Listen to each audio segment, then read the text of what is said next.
اور آداب کے بھی خیال کرتے ہوئے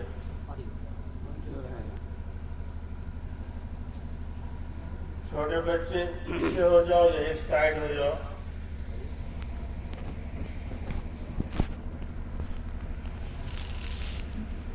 الحمد لله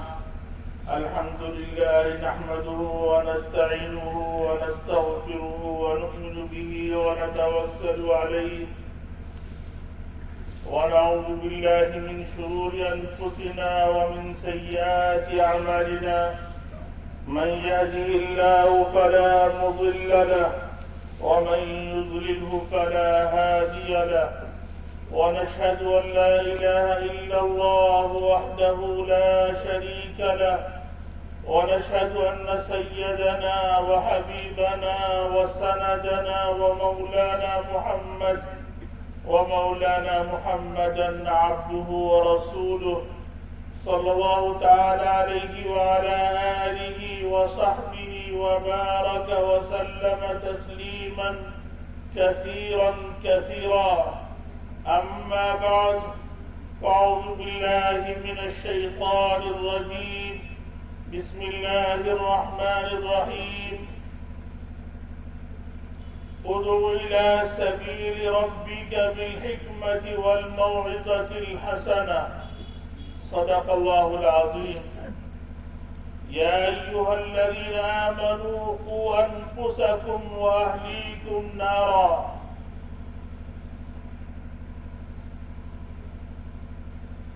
يا رب صل وسلم دائما أبدا على حبيبك خير الخلق كلهم.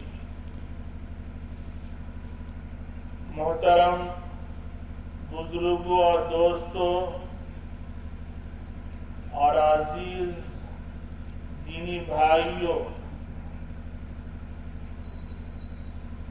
اللہ رب العزت کا بے پناہ کرم، بے پناہ شکر ادا کرنے کی ضرورت ہے کہ اللہ رب العزت نے عجیب و غریب نعمتوں سے ہم سب کو نوازا ہے.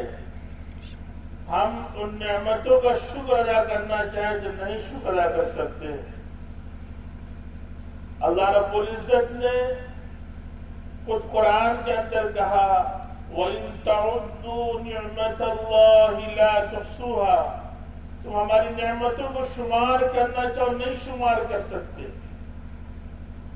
اور اللہ رب العزت نے خود قرآن میں کہا کہ تم ہمارا جتنا شکر ادا کرو گے ہم تمہاری نعمتوں میں اتنا ہی اضافہ کرتے جائیں گے. ہم سب کے اندر شکر کرنے کا مادہ ہونا چاہیے. ہم سب کے اندر کیا ہے کہ اگر کوئی ایک آدمی کسی دوسرے آدمی سے خیریت معلوم کرتا ہے کہ کیسا حال چل رہا ہے، کیسی پریشانی ہے، تو اس کی زبان پہ جو سب سے پہلی لفظ یا سب سے پہلا ورڈ جو ہوتا ہے وہ اپنی ناشکری کا ہوتا ہے کہ آج کل اچھا نہیں چل رہا ہے، آج کل کاروبار نہیں چل رہا ہے، آج کل کھیتی باڑی کے اندر وہ پیداوار نہیں ہے جو پیداوار پہلے ہوا کرتی تھی. ہم ہمیشہ اپنے زبان پہ ناشکری ہی کے الفاظ کہتے ہیں، لیکن اللہ کہتا ہے نہیں. اللہ جس حال میں رکھے اس کا ہم کو ہر حال میں شکر ادا کرنا چاہیے. دیکھیے رمضان ایک کتنا بابرکت مہینہ ابھی ہم سے گزرا، جس کا ہم اجر لینے کے لیے، جس کا انعام لینے کے لیے ہم یہاں پر آئے ہیں. اللہ رب العزت نے کتنا انعام عطا فرمایا ہے. جیسے برسات کے اندر موسلادھار بارش ہوتی ہے، موسلادھار تو سمجھتے ہو نا، بالکل جم کے بارش جس کو بولتے ہیں اس کو اردو میں موسلادھار بارش بولتے ہیں. موسلادھار بارش ہوتی ہے، اسی طریقے سے اس بابرکت مہینے میں اللہ رب العزت کی طرف سے بے پناہ بارش کی طرح رحمتیں برستی ہیں.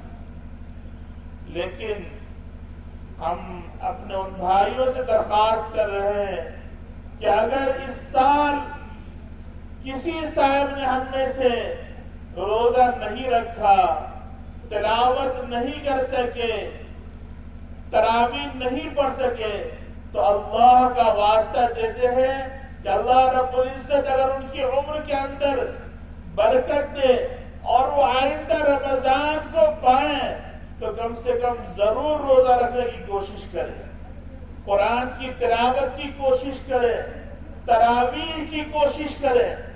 انشاءاللہ اللہ رب العزت اس کی زندگی کے اندر ایک ایسا رنگ، ایک ایسا بدلاؤ لائیں گے کہ آدمی شمار نہیں کر سکتا۔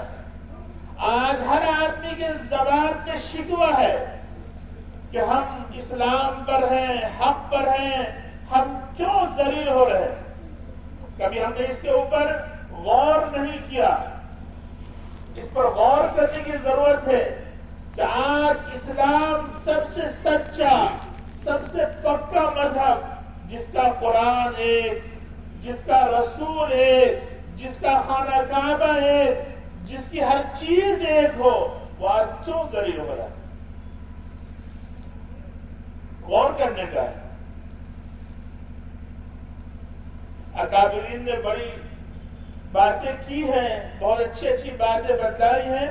اس میں سے ایک چیز جو ہم سب آج اس میں سب داخل ہے، کہنے والا بھی سننے والا بھی، کہ ہم سب نے آج دنیا کو بڑی چیز سمجھ لیا ہے، دنیا کو بڑی چیز سمجھ لیا ہے کہ جس کے پاس دنیا ہے اس کے پاس سب کچھ ہے۔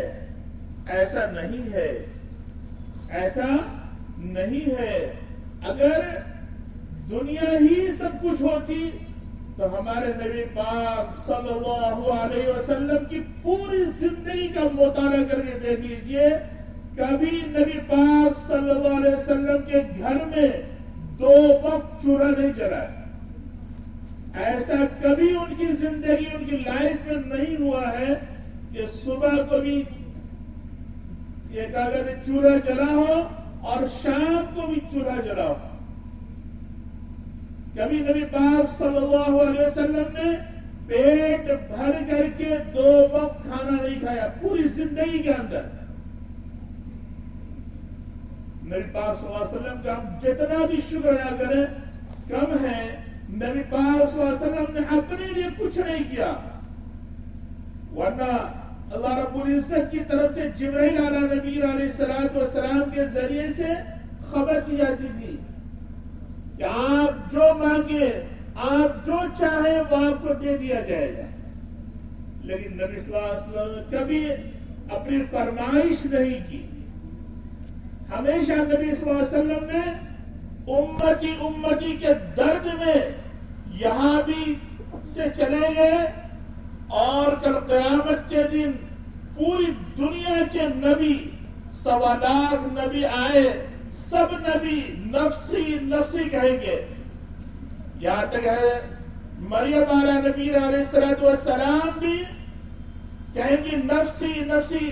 آج میں اپنے عیسیٰ علیہ السلام کہیں گے کہ آج میں اپنے ماں مریم کا بھی سوال نہیں کرتا ہوں۔ لیکن اس بھیڑ میں، اس ہجوم کے اندر ایک شخص ہوگا، ایک شخص ہوگا جو کیا کہے گا؟ امتی امتی۔ جو شخص کیا کہے گا؟ امتی امتی، کہ آج میری امت کا کیا حال ہوگا۔ لیکن نبی کی طرف سے تو یہ تمام چیزیں مل رہی ہیں ہم کو، یہاں تک کہ نبی صلی اللہ علیہ وسلم روتے روتے اپنے آپ کو ایسا کر دیتے تھے کہ اللہ کی طرف سے خبر آتی تھی کہ آپ اپنی جان کو ہلاکت میں مت ڈالیے، آپ اپنے آپ کو ہلاکت میں مت ڈالیے۔ لیکن ہم نبی صلی اللہ علیہ وسلم کا کیا جواب دے رہے ہیں، وہ ہم سب اپنا محاسبہ کریں۔ ہم ہوں، چاہے آپ ہوں، چاہے پوری دنیا کے لوگ ہوں، ہم اپنے آپ کا محاسبہ کریں کہ ہمارا رہنا، ہمارا کھانا، ہمارا پینا، ہماری رہائش، ہماری سواری کس طریقے پر ہے۔ آج کے یہ دن کسی اور تقریر کا تھا، لیکن میرا جی چاہا کہ اپنے لیے اور آپ سب کے لیے دوسرے انداز سے کچھ بات کہی جائے۔ لوگ یہ سمجھتے ہیں کہ ہم اس ملک کے اندر یا پوری دنیا کے اندر جہاں بھی مسلمان رہتے ہیں یہ سمجھتے ہیں کہ ہم طاقت میں کمزور ہیں۔ ایسا نہیں ہے، ہم طاقت میں سب سے زیادہ ہیں۔ پوری دنیا کے اندر سب سے زیادہ مسلم کنٹریاں ہماری ہیں، لیکن ہم کیوں اپنے آپ کو کمزور ہو رہے ہیں؟ ہم کیوں اپنے آپ کو ذلیل و خوار ہو رہے ہیں؟ کبھی محاسبہ کیا ہم لوگوں نے؟ نہیں محاسبہ کیا۔ آج اسلام دشمن طاقتیں ایسا کر رہی ہے جیسا لگتا ہے کہ اسلام اور مسلمان ایک دسترخوان پہ سجے ہوئے ہیں، جس وقت چاہے وہ اس وقت اس کو لقمہ بنا لے۔ لیکن اگر آج پوری دنیا کے اندر ہم ہو چاہے کوئی ہو، ایک اللہ کی عبادت کے لیے، ایک رسول کی اطاعت کے لیے اپنے آپ کو یکجٹ کر لے، اپنے آپ کے اندر ایک اتحاد پیدا کر لے، تو انشاءاللہ ثم انشاءاللہ کل جس طریقے سے صحابہ بدر کے اندر 313 سے کامیاب ہوئے تھے، انشاءاللہ آج بھی ہم کامیاب ہوں گے۔ اور اس کی مثال ہے، آج بھی ہے، ہم نام نہیں لینا چاہتے، آج بھی وہ مثال موجود ہے۔ آج بھی کمزور لوگ جو اللہ اور اس کے رسول پر پوری طریقے سے اعتماد کرتے تھے اور اعتماد کرتے ہیں، وہ آج بھی کامیاب ہو۔ آج بھی سپر پاور ان کے سامنے گھٹنے ٹیک دی، لیکن ہم کو بھی مضبوط ہونا پڑے گا۔ ہم کو بھی ہر چیز کے اندر اپنے دین کو سنوارنا ہوگا۔ جب ہم کاروبار کر رہے ہوں تو دین کو مقدم رکھنا ہوگا۔ اگر ہم شادی بیاہ کر رہے ہیں تو دین کو مقدم رکھنا ہوگا۔ اگر ہم کچھ اور کر رہے ہیں، اپنے لیے کوئی کاروبار کر رہے ہیں، کوئی رہائش کے لیے گھر بنا رہے ہیں، سب چیزوں کے اندر دین کو مقدم رکھنا ہوگا۔ نبی پاک صلی اللہ علیہ وسلم نے شادی کے اندر کہا کہ سب سے بہترین کیا خاندان وہ ہے جو آپس میں دینداری کی وجہ سے شادی کرے، مال کی وجہ سے نہیں، خوبصورتی کی وجہ سے نہیں، دینداری کی وجہ سے شادی کرے۔ اسی طریقے سے آپ نبی پاک صلی اللہ علیہ وسلم کی زندگی کے اندر دیکھ لیجئے کہ حضرت عثمان غنی رضی اللہ تعالی عنہ سے جو حضور صلی اللہ علیہ وسلم نے اپنی بچی کو دی، اس کی واحد وجہ دینداری ہے، مالداری نہیں ہے، دینداری ہے۔ اسی لیے ہم سب کو بھی چاہیے کہ اپنے اندر دین کو مضبوطی سے پکڑے۔ یہ نہیں کہ فلاں آدمی فلاں مولانا صاحب ایسا کر رہے ہیں تو ہم بھی ویسا کریں، نہیں۔ ہم دیکھیں، ہم اپنے اکابرین سے، اپنے امام سے، اپنے علماء سے معلوم کریں کہ دین کیا چیز ہے۔ آج دین کے نام پہ کھلواڑ ہو رہا ہے، لوگ دین کے نام پہ عجیب عجیب کام کر رہے ہیں۔ ایسا نہیں ہے۔ آدمی کو اپنی زندگی کے اندر سوچنا چاہیے کہ ہم نے جو یہاں زندگی گزارنی ہے دنیا کے اندر، وہ کس مقصد کے لیے زندگی گزارنی ہے۔ یوں ہی ہم جانوروں کی طرح کھا پی کر کے چلے جانا ہے یا کچھ مقصد ہے؟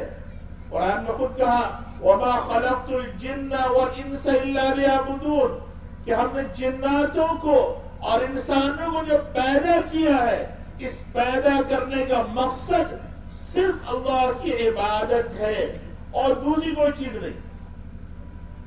یہاں ایسے نہیں آئے کہ بس آئے، کھا پی لیا، مولانا صاحب کی تقریر ہو گئی اور سب کچھ ہو گیا، چل دیا، نہیں۔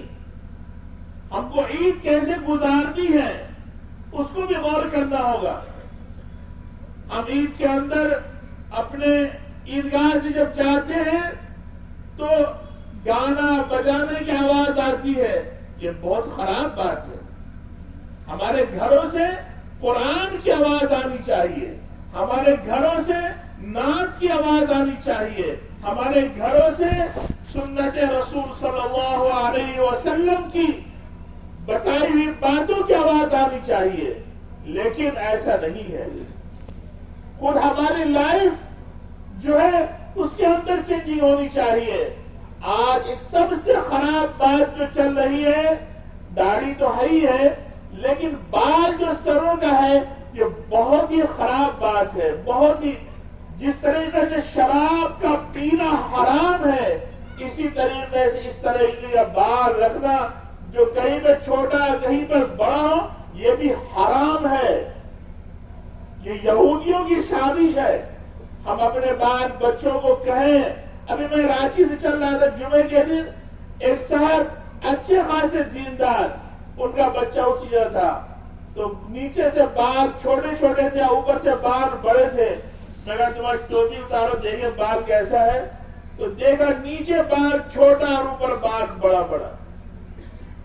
یہ ہمارے اچھے دیندار طبقے کا یہ حال ہے، عام کا کیا حال ہوگا؟ اس لیے ان چیزوں پر اپنے بچوں کی پوری گرفت رکھیے۔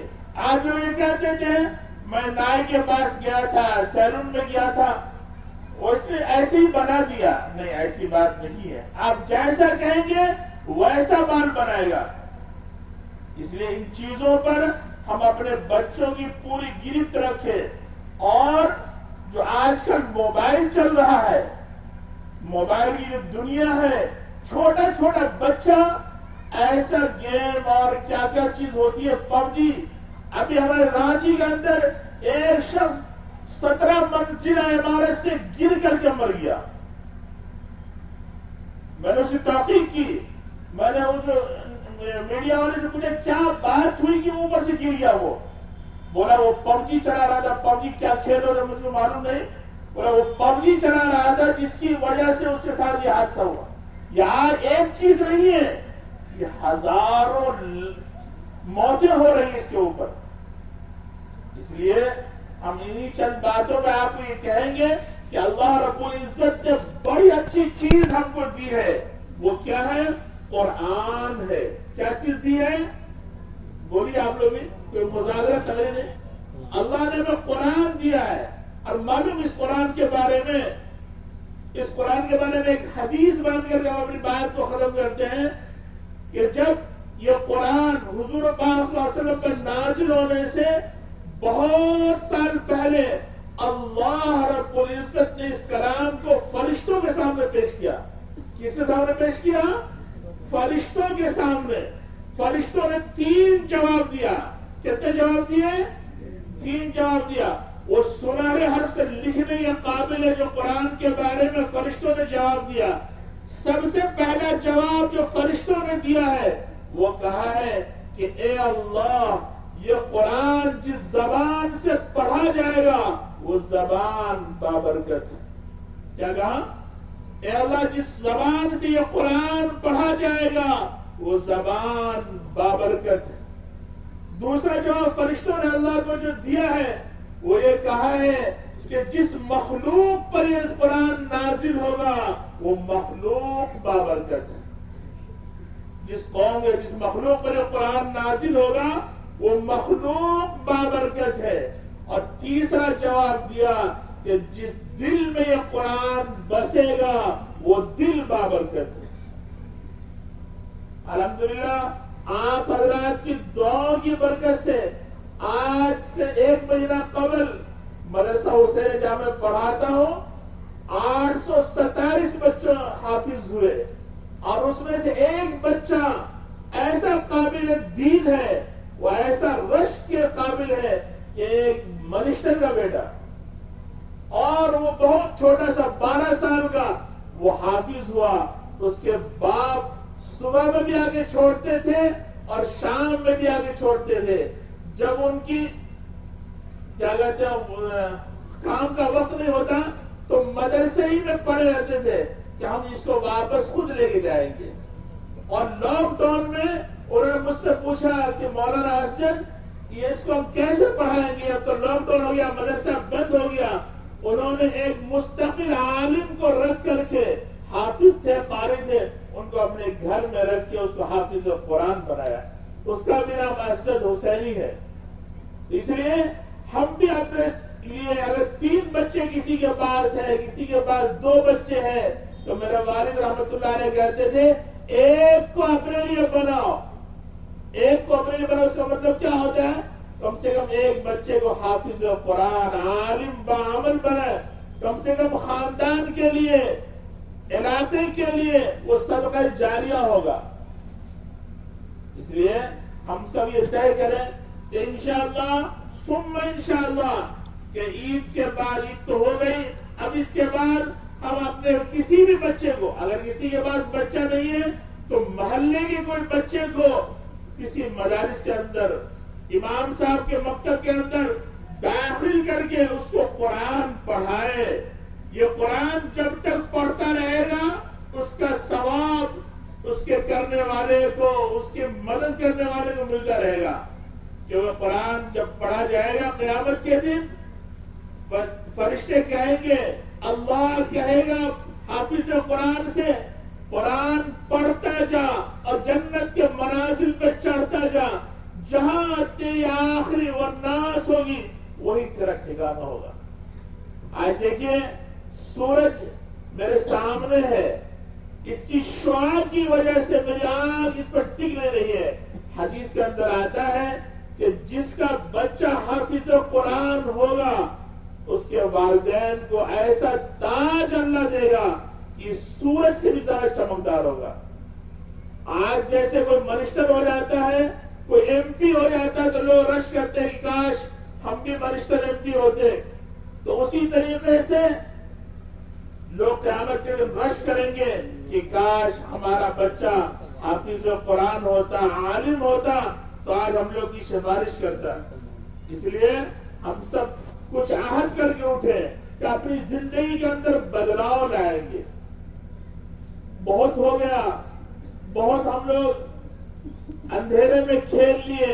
کم سے کم اب جو زندگی بچی ہے, اب جو وقت بچا ہے, اس کو کم سے کم اچھے انداز میں اللہ اور اس کے رسول کی اطاعت کے لیے انشاءاللہ کام کریں گے.